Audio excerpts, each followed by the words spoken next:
大家好，欢迎大家来到这个播客，跟杨老师学中文。我是主播杨丽群，我在泰国曼谷给您带来的精彩学习汉语和聊聊中国的节目。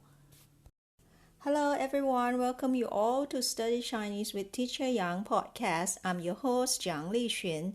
This is a podcast about Chinese lesson and Chit Chat China, coming to you from Bangkok, the capital city of Thailand, the land of smile.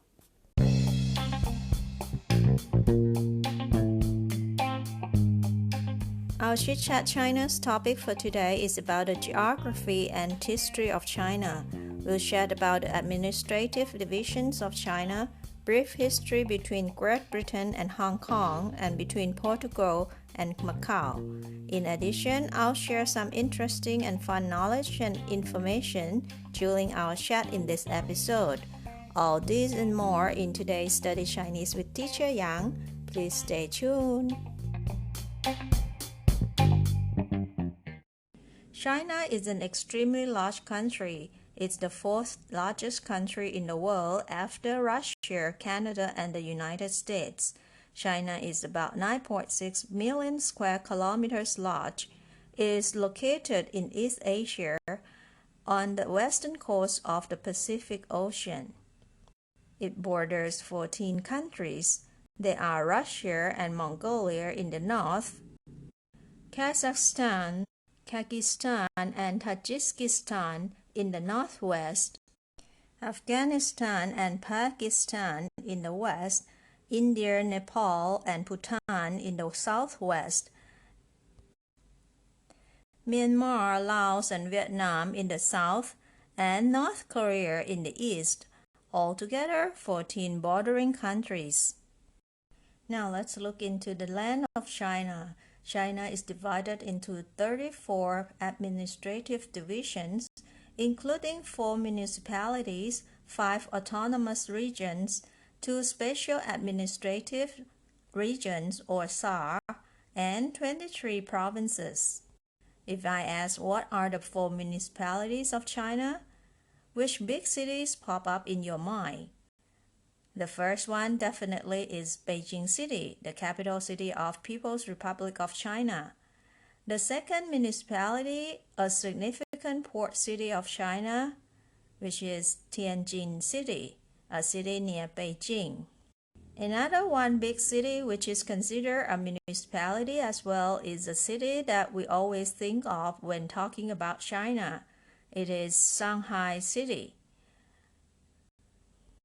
And last but not least, the city which is well known among foreign investors is Chongqing City, which is located near Sichuan province in the west of China. I believe that we have more or less heard of these 4 municipalities in one way or another. Can you picture where these municipalities appear on China map?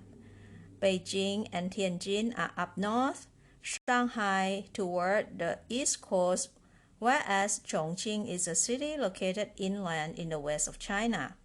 Are you with me so far?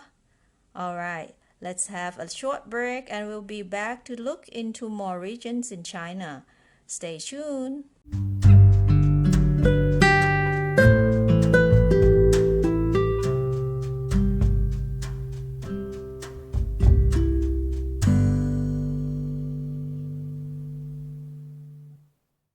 Besides those 4 municipalities we've just mentioned, China has 5 autonomous regions.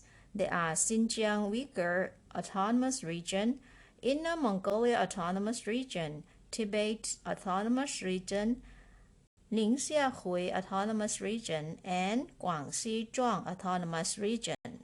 If we look at China map, we'll see Xinjiang, Inner Mongolia, and Tibet cover large areas on the map.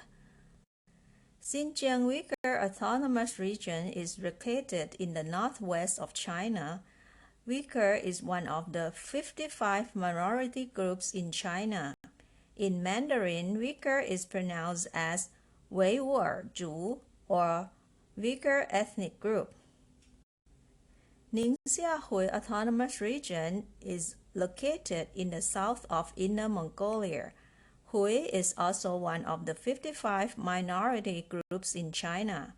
Hui is the largest Muslim group in China, living mostly in this autonomous region.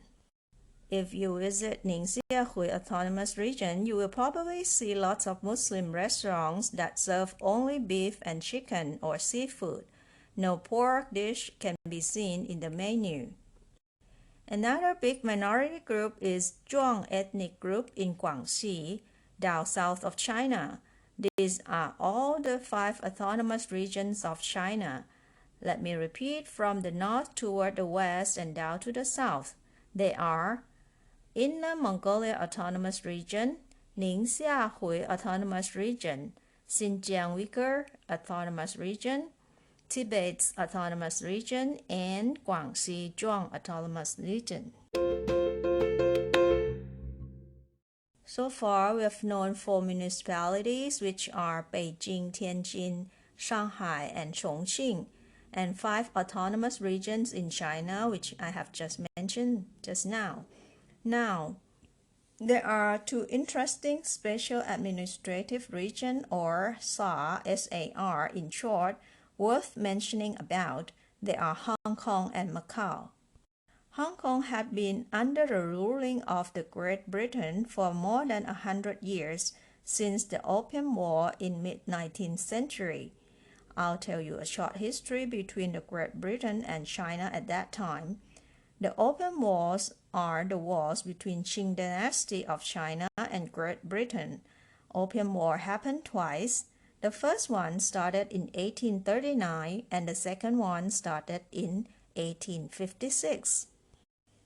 After the first Opium War ended, China had signed a treaty that ended the war called Treaty of Nanking or Nanjing. There were lots of agreements in the treaty that China agreed to, and one of them was to allow British to have a control over Hong Kong. Years later, on the 1st of July 1997, Hong Kong was handed over back to China. Since then, Hong Kong is one of the special administrative regions of People's Republic of China.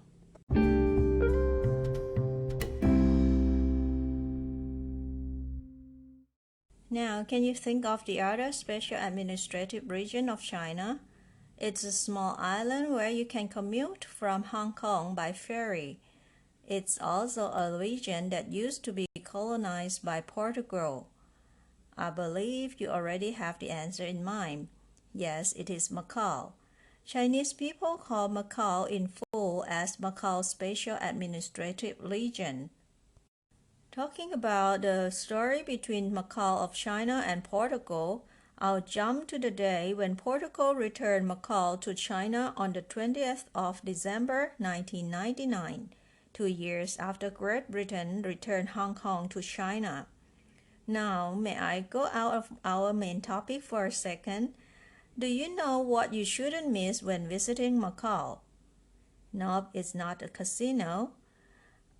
I'm not thinking about gambling here, but about food, or to be exact, a well-known tasty bakery.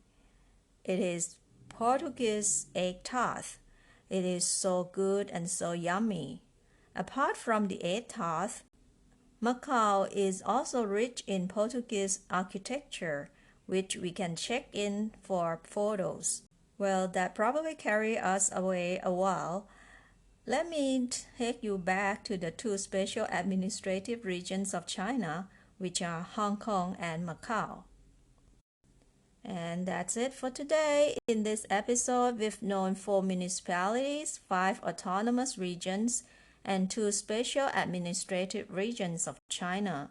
Next week, we continue with 23 provinces of China and the provincial capitals. Do you know all of them? Come and listen to the next episode of Study Chinese with Teacher Yang. 好了，今天的播客就到这了，感谢大家收听，咱们下周再见。That's it for today's podcast. Thank you for tuning in. I'll see you next week. Bye.